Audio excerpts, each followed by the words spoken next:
Capítulo 1. No meu primeiro livro, ó Teófilo, já tratei de tudo o que Jesus começou a fazer e ensinar, desde o princípio até o dia em que foi levado para o céu. Antes disso, ele deu instruções aos apóstolos que escolhera, movido pelo Espírito Santo.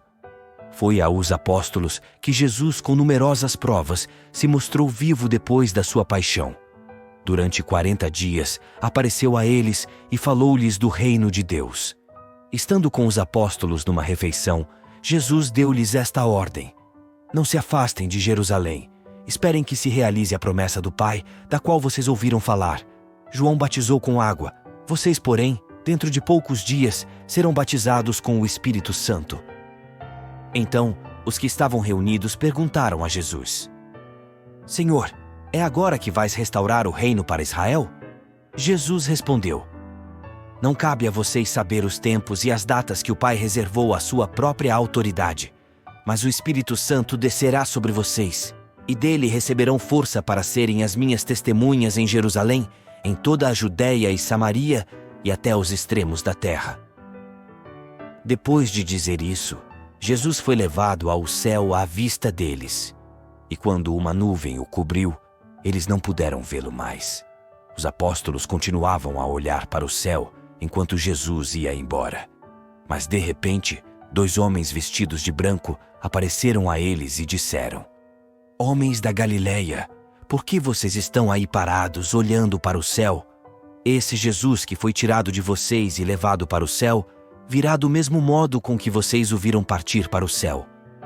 Os apóstolos voltaram para Jerusalém, pois se encontravam no chamado Monte das Oliveiras, não muito longe de Jerusalém.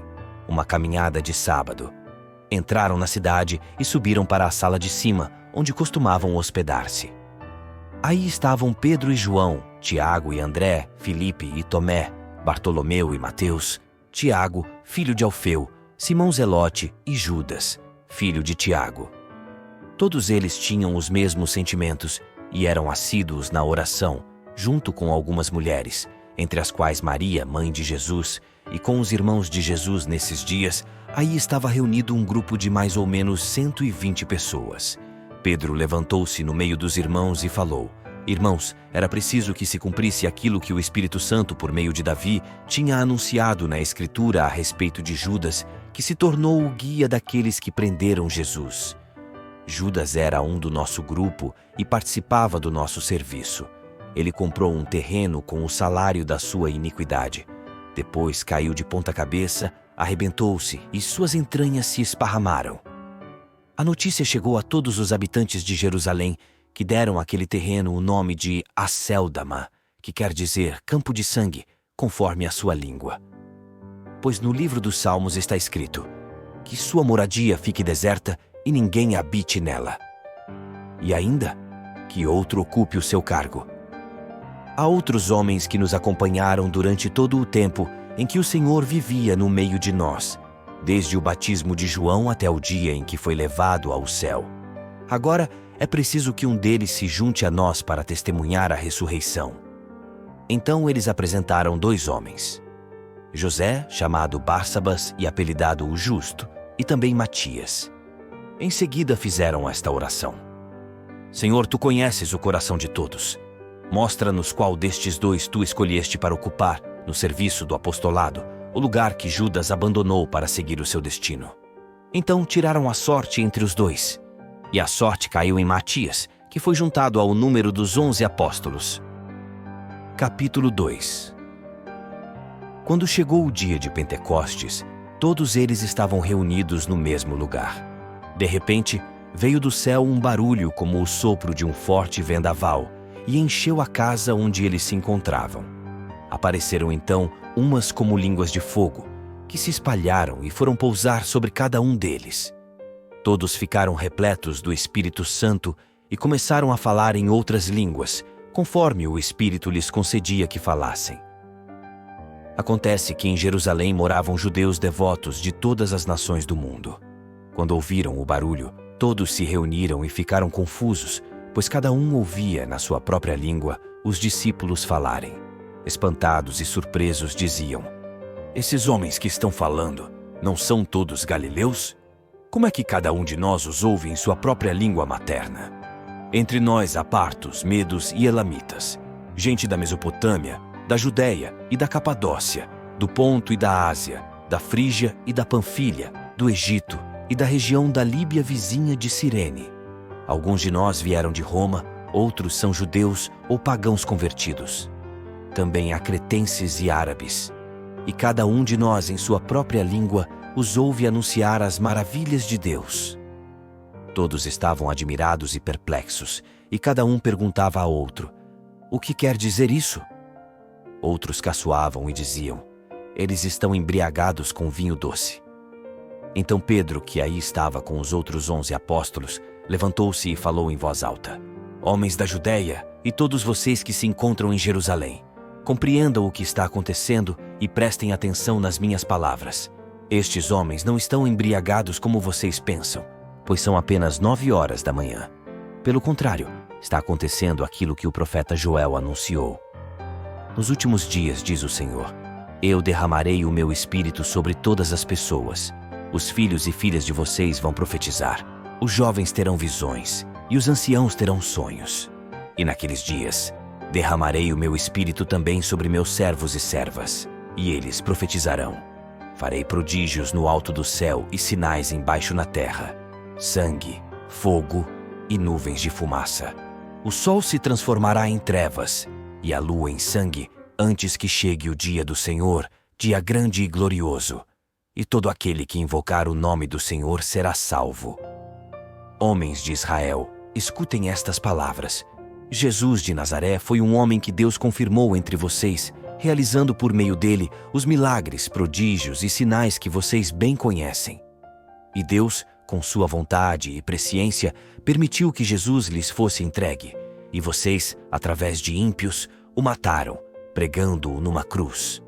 Deus, porém, ressuscitou Jesus, libertando-o das cadeias da morte, porque não era possível que ela o dominasse. De fato, Davi assim falou a respeito de Jesus: eu via sempre o Senhor diante de mim, porque Ele está à minha direita para que eu não vacile. Por isso meu coração se alegra, minha língua exulta e minha carne repousa com esperança. Porque não me abandonarás na região dos mortos, nem permitirás que o teu santo conheça a corrupção. Tu me ensinaste os caminhos da vida, e me encherás de alegria na tua presença. Irmãos, quanto ao patriarca Davi, permitam que eu lhes diga com franqueza: ele morreu, foi sepultado e seu túmulo está entre nós até hoje. Mas ele era profeta e sabia que Deus lhe havia jurado solenemente fazer com que um descendente seu lhe sucedesse no trono. Por isso previu a ressurreição de Cristo e falou: ele não foi abandonado na região dos mortos e a sua carne não conheceu a corrupção. Deus ressuscitou a este Jesus, e nós todos somos testemunhas disso. Ele foi exaltado à direita de Deus, recebeu do Pai o Espírito prometido e o derramou. É o que vocês estão vendo e ouvindo. De fato, Davi não subiu ao céu, mas falou: o Senhor disse ao meu Senhor: sente-se à minha direita, até que eu faça de seus inimigos um lugar para apoiar seus pés. Que todo o povo de Israel fique sabendo com certeza que Deus tornou Senhor e Cristo aquele Jesus que vocês crucificaram. Quando ouviram isso, todos ficaram de coração aflito e perguntaram a Pedro e aos outros discípulos: irmãos, o que devemos fazer? Pedro respondeu: arrependam-se e cada um de vocês seja batizado em nome de Jesus Cristo para o perdão dos pecados. Depois vocês receberão do Pai o dom do Espírito Santo, pois a promessa é em favor de vocês e de seus filhos e para todos aqueles que estão longe, todos aqueles que o Senhor nosso Deus chamar. Com muitas outras palavras, Pedro lhes dava testemunho e exortava, dizendo: salvem-se dessa gente corrompida. Os que acolheram a palavra de Pedro receberam o batismo, e nesse dia uniram-se a ele cerca de 3.000 pessoas. Eram perseverantes em ouvir o ensinamento dos apóstolos, na comunhão fraterna, no partir do pão e nas orações. Em todos eles havia temor, por causa dos numerosos prodígios e sinais que os apóstolos realizavam. Todos os que abraçaram a fé eram unidos e colocavam em comum todas as coisas. Vendiam suas propriedades e seus bens e repartiam o dinheiro entre todos, conforme a necessidade de cada um. Diariamente, todos juntos frequentavam o templo e nas casas partiam o pão, tomando alimento com alegria e simplicidade de coração. Louvavam a Deus e eram estimados por todo o povo. E a cada dia o Senhor acrescentava à comunidade outras pessoas que iam aceitando a salvação. Capítulo 3. Pedro e João iam subindo ao templo para a oração das 3 horas da tarde, quando viram trazer um homem coxo de nascença. Costumavam colocá-lo todos os dias na porta do templo chamada Formosa, para pedir esmola aos que entravam no templo. Quando viu Pedro e João entrando no templo, o homem pediu uma esmola. Pedro e João olharam bem para o homem, e Pedro disse: "Olhe para nós." O homem olhou os dois com atenção, esperando receber alguma coisa.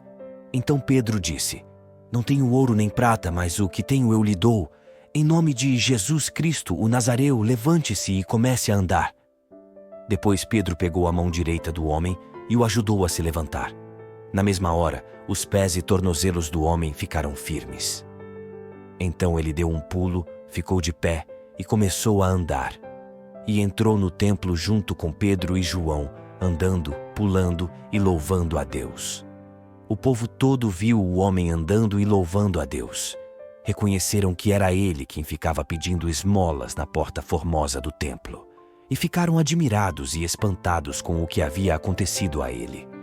O homem curado não deixava mais Pedro e João. E todo o povo, assombrado, foi correndo ao chamado Pórtico de Salomão. Ao ver isso, Pedro se dirigiu ao povo. "Israelitas, por que vocês se espantam com o que aconteceu? Por que ficam olhando para nós, como se tivéssemos feito esse homem andar com o nosso próprio poder ou piedade? O Deus de Abraão, de Isaque e de Jacó, o Deus de nossos antepassados, glorificou o seu servo Jesus. Vocês o entregaram e o rejeitaram diante de Pilatos, que estava decidido a soltá-lo. Vocês, porém, renegaram o santo e o justo e pediram clemência para um assassino. Vocês mataram o autor da vida, mas Deus o ressuscitou dos mortos, e disso nós somos testemunhas. Graças à fé no nome de Jesus, esse nome acaba de fortalecer este homem que vocês veem e reconhecem. A fé em Jesus deu saúde perfeita a esse homem que está na presença de todos vocês. Apesar disso, meus irmãos, eu sei que vocês agiram por ignorância, assim como os chefes de vocês. Deus, porém, cumpriu desse modo o que havia anunciado através de todos os profetas, que o seu Messias haveria de sofrer. Portanto, arrependam-se e convertam-se para que os pecados de vocês sejam perdoados. Assim vocês poderão alcançar o tempo do repouso que vem do Senhor, e Ele enviará Jesus, o Messias que havia destinado para vocês. No entanto, é necessário que o céu o receba, até que se cumpra o tempo da restauração de todas as coisas, conforme disse Deus nos tempos passados pela boca de seus santos profetas. De fato, Moisés afirmou: "O Senhor Deus fará surgir entre os irmãos de vocês um profeta como eu. Escutem tudo o que ele disser a vocês. Quem não der ouvidos a esse profeta será eliminado do meio do povo." E todos os profetas que falaram desde Samuel e seus sucessores, também eles anunciaram estes dias. Vocês são filhos dos profetas e dos homens com quem Deus fez a aliança, quando disse a Abraão: "Através da sua descendência serão abençoadas todas as famílias da terra." Após ter ressuscitado o seu servo, Deus o enviou em primeiro lugar a vocês, para os abençoar e para que cada um se converta de suas maldades. Capítulo 4. Pedro e João ainda estavam falando ao povo quando chegaram os sacerdotes, o chefe da guarda do templo e os saduceus. Estavam irritados porque os apóstolos ensinavam o povo e anunciavam que a ressurreição dos mortos tinha acontecido em Jesus. Prenderam Pedro e João e os colocaram na prisão até o dia seguinte, porque já estava anoitecendo. Todavia, muitos daqueles que tinham ouvido o discurso acreditaram, e o número dos homens chegou a uns 5.000. No dia seguinte se reuniram em Jerusalém os chefes, os anciãos e os doutores da lei. Aí estava o sumo sacerdote Anás e também Caifás, João Alexandre e todos os que pertenciam às famílias dos chefes dos sacerdotes. Fizeram Pedro e João comparecer diante deles e os interrogavam: com que poder, ou em nome de quem vocês fizeram isso? Então Pedro, cheio do Espírito Santo, falou para eles: chefes do povo e anciãos, hoje estamos sendo interrogados em julgamento porque fizemos o bem a um enfermo e pelo modo com que ele foi curado. Pois fiquem sabendo todos vocês, e também todo o povo de Israel, é pelo nome de Jesus Cristo de Nazaré, aquele que vocês crucificaram e que Deus ressuscitou dos mortos. É pelo seu nome e por nenhum outro que este homem está curado diante de vocês. Jesus é a pedra que vocês, construtores, rejeitaram, que se tornou a pedra angular. Não existe salvação em nenhum outro, pois debaixo do céu não existe outro nome dado aos homens, pelo qual possamos ser salvos. Eles ficaram admirados ao ver a segurança com que Pedro e João falavam, pois eram pessoas simples e sem instrução. Reconheceram que eles eram companheiros de Jesus. No entanto, viam em pé junto a eles o homem que tinha sido curado, e não podiam dizer nada em contrário. Mandaram que saíssem para fora do sinédrio e começaram a discutir entre si: o que vamos fazer com esses homens? Eles realizaram um milagre claríssimo, e o fato se tornou de tal modo conhecido por todos os habitantes de Jerusalém, que não podemos negar. Contudo, a fim de que a coisa não se espalhe ainda mais entre o povo, vamos ameaçá-los, para que não falem mais a ninguém a respeito do nome de Jesus. Chamaram de novo Pedro e João, e lhes ordenaram que de modo algum falassem ou ensinassem em nome de Jesus. Pedro e João responderam: julguem vocês mesmos se é justo diante de Deus que obedeçamos a vocês e não a Ele. Quanto a nós, não podemos nos calar sobre o que vimos e ouvimos. Então, insistindo em suas ameaças, deixaram Pedro e João em liberdade, já que não tinham meio de castigá-los por causa do povo, pois todos glorificavam a Deus pelo que tinha acontecido. De fato, o homem que tinha sido milagrosamente curado tinha mais de 40 anos. Logo que foram postos em liberdade, Pedro e João voltaram para junto dos irmãos e contaram tudo o que os chefes dos sacerdotes e os anciãos haviam dito. Ao ouvir o relato, todos elevaram a voz a Deus, dizendo: Senhor, Tu criaste o céu, a terra, o mar e tudo o que existe neles. Por meio do Espírito Santo disseste através do Teu servo Davi, nosso pai: por que se amotinam as nações e os povos planejam em vão? Os reis da terra se insurgem e os príncipes conspiram unidos contra o Senhor e contra o seu Messias. Foi o que aconteceu nesta cidade.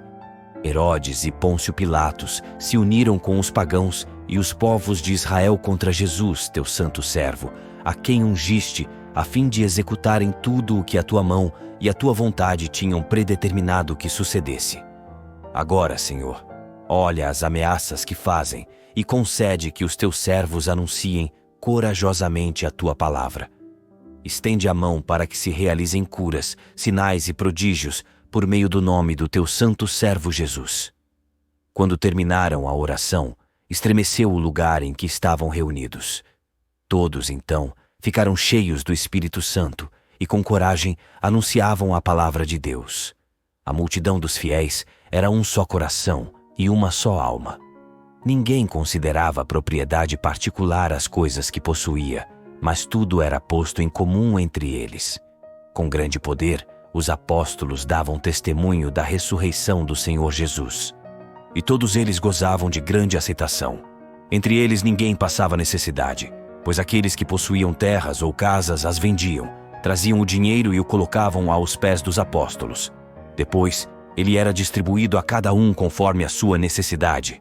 Foi assim que procedeu José, levita nascido em Chipre, apelidado pelos apóstolos com o nome de Barnabé, que significa filho da exortação.